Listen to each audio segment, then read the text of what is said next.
Hi fashionistas and divos, it's your girl Shakira, otherwise known as the Mystic JA, here on YouTube, coming to you with my 5th date update of my 15% TCA peel from makeupartistchoice.com.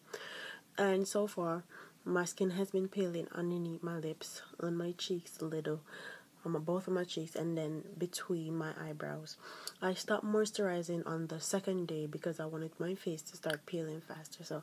And it has started peeling much more faster. One thing that I've noticed that even underneath my dead skin, I can see that my hyperpigmentation from my acne scars has faded, and I'm gonna be doing another TCA because this girl want that clear, good, glowy skin. So yeah, I'm gonna do another TCA peel 2 or 3 weeks after this. This was actually my first TCA peel, and I'm pretty happy with the outcome, even though it's not finished yet. So I'm gonna bring you guys in so you guys can see my face and what's really going on with it. So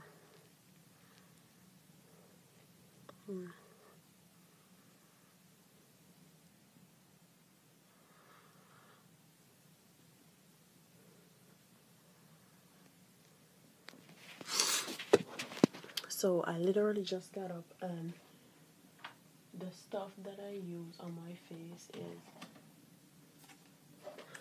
petroleum jelly, Vaseline.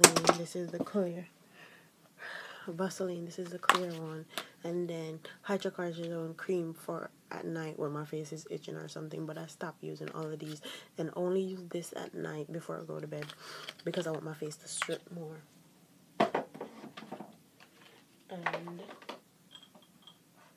And I just got up, so I'm going to wash my face with this, and then it is the green tea cleansing gel from Makeup Artist Choice that comes with the TCA peel, and then I'm gonna moisturize with my Dermacell. In my next video, I'll show you guys, or I'll insert a picture of my Dermacell that I use. So I'll talk to you guys later. Bye.